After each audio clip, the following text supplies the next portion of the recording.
Hoy mga gago, kung mga ulol kayo, itong demokrasya natin sa Pilipinas, palit-palit ito. Ang problema, pag nandiyan kayo nakapwesto, gusto na ninyo habang panahon, hanggang apo ninyo sa... alam mo, demokrasya to. In order to, you know, you want to stay in power. Hindi na ganun na ang gobyerno, Adre. Ang gobyerno dapat palit-palit. Huwag mong suluhin. Kaya nga may eleksyon para kung ayaw ng tao sa iyo, mapalitan ka. So, do not with the Constitution because it would mean only trouble for our country. Yo, what's up mga boss? Ayan, matapang na naman na nagsalita itong si dating Pangulong Rodrigo Roa Duterte o Tatay Digong mga boss.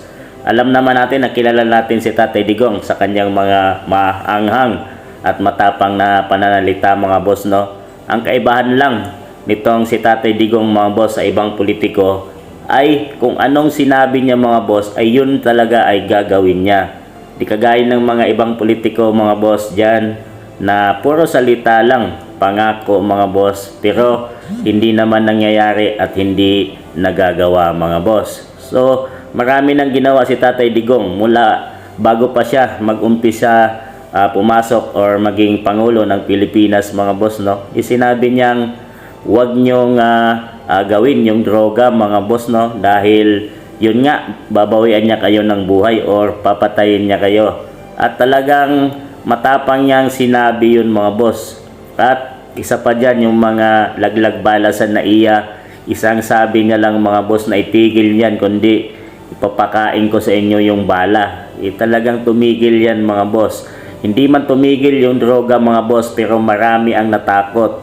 Siyempre nga naman mga boss, nagbanta ka na, nagsalita ka na huwag gawin. Talagang ang mga Pilipino or mga ibang tao matitigas talagang ulo mga boss. Sinabihan na nga na huwag, gagawin pa rin. At kasalanan ba ng Pangulo yun mga boss na nag-warning na siya na huwag gawin dahil gusto niya maging maayos ang kinabukasan ng ating mga future na kabataan para naman sa pagbabago ng Pilipinas at kaunlad para maging safe ang ating bansa mga boss, no? Na maglakad kang hindi natatakot dyan sa mga kalye, eskinita mga boss. Nakakatakot talaga pag itong mga naglalakad ka na ngayon marami nang masasamang loob mga boss. So may pinapatamaan dito sa interview ni Banat Bay mga boss, no? Itong si Tatay Digong na mayroon siya pinapatamaan dito na huwag baguhin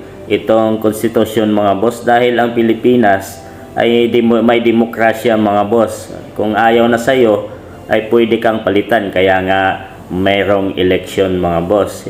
Mang gusto yata ng mga kalaban dito na sila na ang mamumuno ng ating bansang Pilipinas at tuloy-tuloy na.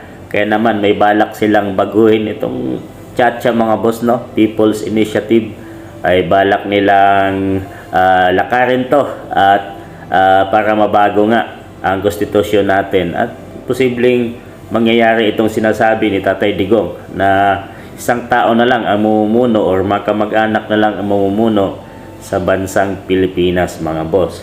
So yan ay matapang na inilabas ni Tatay Digong at pag nagsalita yan si Tatay Digong puro katotohanan yan mga boss.